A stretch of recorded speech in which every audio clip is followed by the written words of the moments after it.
wanted to talk to you, I want to thank you first for having me here today, and I feel honored to be able to talk to you about something that I'm not an expert in, but it's a very important part of my life.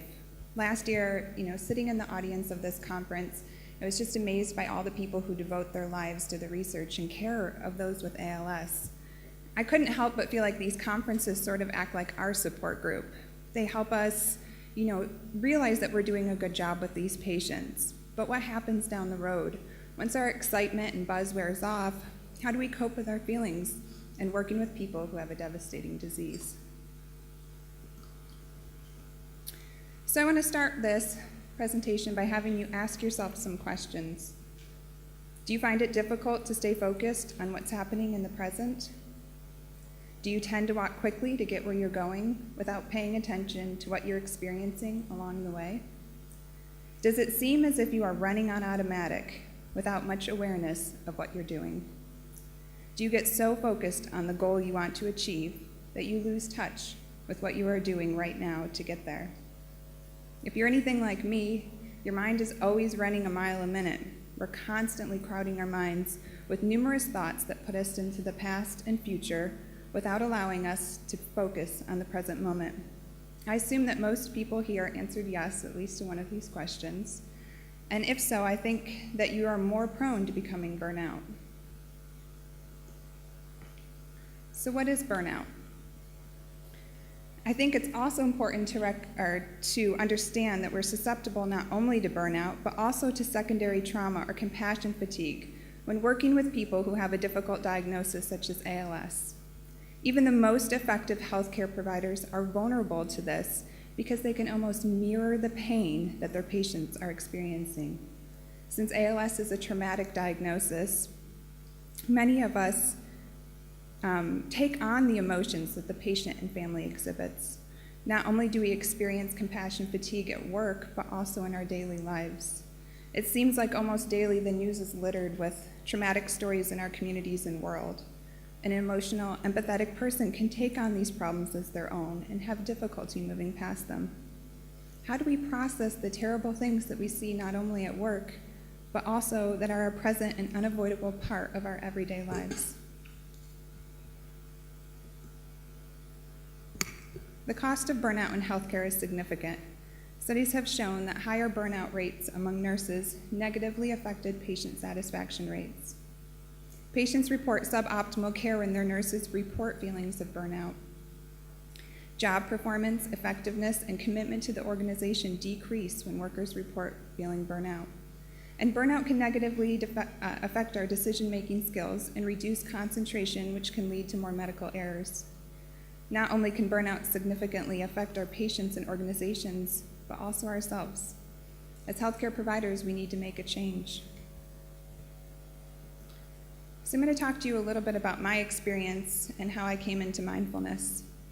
A few years ago, I had a really emotionally difficult day on top of a busy work week. I was asked to see a young man who came into our hospital locked into his body. He was unable to move any part of his body except for one of his eyes, in which I had to manually hold open. Together with his neurologist, we communicated with him about his goals of care. He communicated his desire to die. He was worried about his 4 young children and his wife. We wrote down his wishes and discussed them with his family, which was heartbreaking. His children, wife, mother, siblings were crying and upset, but understanding about his choice. We gathered his remaining family members, we removed his breathing tube, and he died peacefully about 15 minutes later. I went home that night thinking, I'll just leave work at the hospital, I'm fine, this is just like every day. And I felt kind of low energy, kind of dizzy, and so I decided to go to my regular yoga class. When I got to class that night, my teacher asked me what was wrong, in which I said nothing, but she didn't believe me, so she had me try a relaxing pose. And as soon as I got into it, I burst into tears. I realized at that moment that I wasn't dealing very well with the emotional toll my job can take. I not only lacked the tools to deal with this, but I needed to figure out how to manage my feelings while still providing optimal patient care.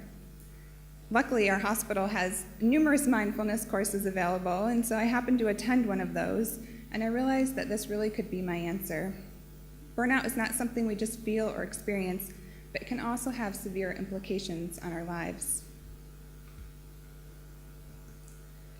So John Kabat-Zinn, who is a leader in mindfulness research, defines mindfulness as paying attention on purpose in the present moment and non-judgmentally to the unfolding experience moment to moment. The story I told you is just one example of the many situations and patients we all hold on to. There are always a few patients that deeply affect us. Their tragic or joyful stories can stay with us, haunt us, and make us wonder what if. This is how burnout starts, how our mind starts to spin out of control. Mindfulness is just one technique that can help us overcome this cycle. The definition is so simple, yet it's one of the hardest things that we cannot do. How do we make this definition meaningful to us? For me, mindfulness is just about embracing everything and anything that comes to me, not avoiding the bad or holding on to the good, but going into every situation with openness and acceptance. So mindfulness is not a new concept. It's thousands of years old, but I think it's becoming more known because we're realizing that there is a connection to the mind and the body. So although mindfulness has roots in Buddhism, it remains a universal practice that requires no set of cultural beliefs or religion. The original purpose of mindfulness was to alleviate suffering and cultivate compassion. I feel like that could be the motto to any of our clinics. And I love it because it's a common goal for most healthcare providers. And although this cartoon says otherwise, mindfulness is not about forgetting the past or dismissing the future. It's not about floating through life with no thoughts. You can still plan events, remember the past. You just don't get caught up in telling yourself unnecessary stories and bringing up unnecessary emotions. Mindfulness is really about connecting your inner being to foster clear thinking and open-heartedness. So there are two ways to practice mindfulness. The formal practice most likely involves some sort of meditation or the meditative processes of mind-body awareness and breath awareness. There's also the mindfulness-based stress reduction, or MBSR, which is an 8-week course developed by John Kabat-Zinn that is taught by a trained professional. Now, I realize we are all busy and that meditation and courses do not fit into everyone's lives, including myself. I find that if I meditate, it's usually just for a few minutes a day.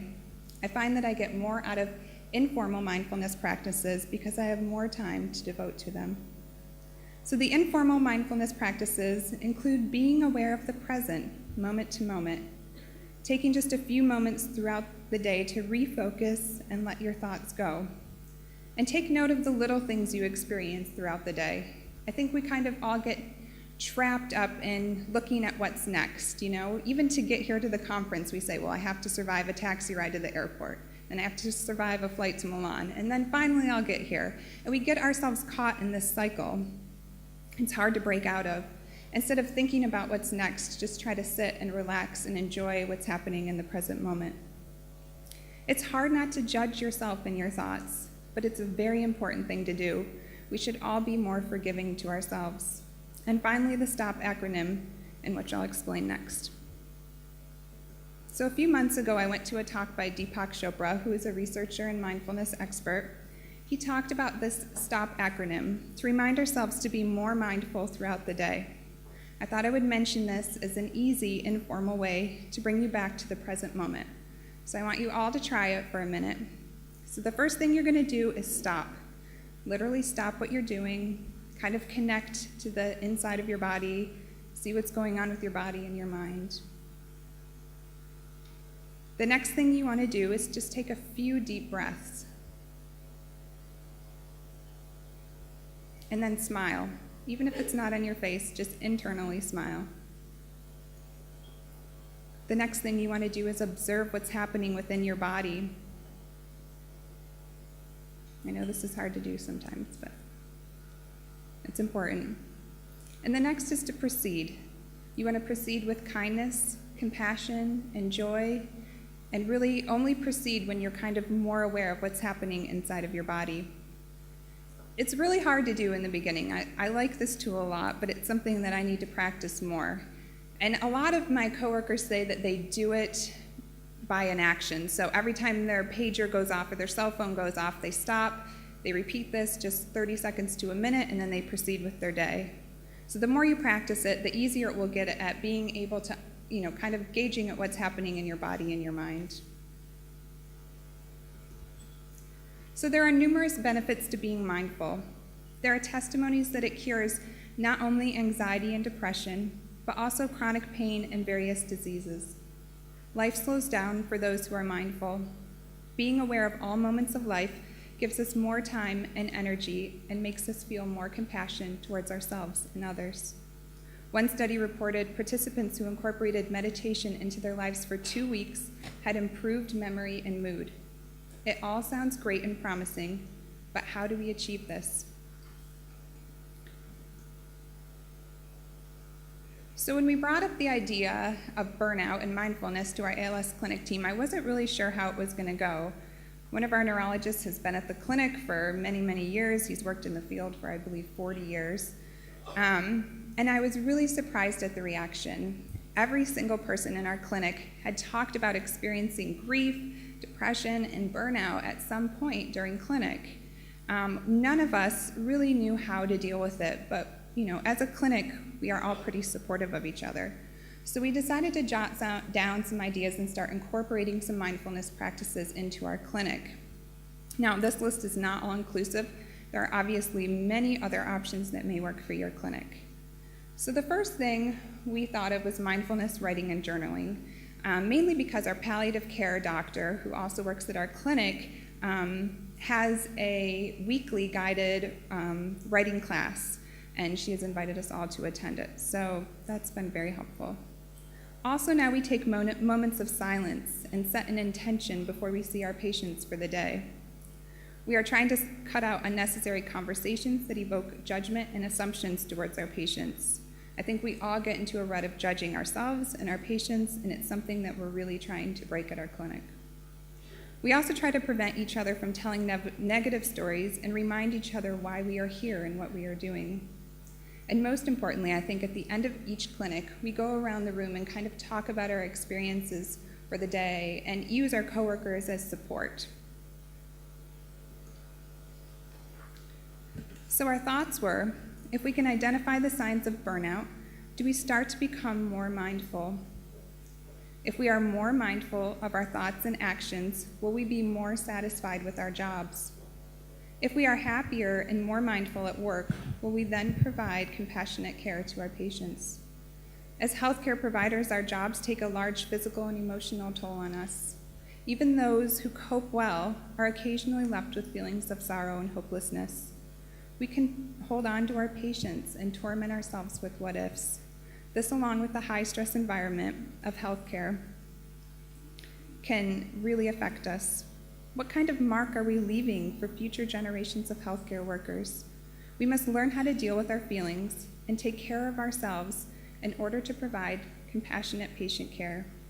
Remember that compassion is the root of all healing. This is my call to you to make a change in your life. So I hope all of you will go back to your clinic teams and discuss the risk of burnout and talk about some ways to incorporate support, mindfulness practices, and healing for one another. I challenge all of you to experiment with mindfulness and meditation. Research supports its health benefits. It's cheap and easily accessible for everyone. These resources and tools are just the beginning of what's available. If you Google mindfulness, there are millions of hits. So I want to thank you for staying present during my presentation, and I'll answer any questions. Thank you.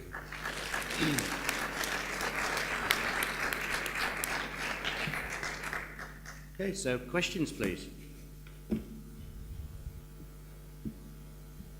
You're very quiet this morning, everyone. Okay, down there, please. Hi, Kelly Saunders from Bots Health NHS Trust in London. I'm just curious, obviously some people have kind of preconceptions on mindfulness and that approach. Did you experience any resistance from any of your colleagues when you approached the subject? That's a great question. I was a little worried about it, but our hospital has a lot this is not something new to anyone that works at my hospital. We have a contemplative sciences center and a mindfulness center, and they offer free and fee classes to all healthcare providers. So there's usually about a class a week that goes on in our healthcare system. So I didn't experience any, resistance with my coworkers. Thank you. Anywhere else?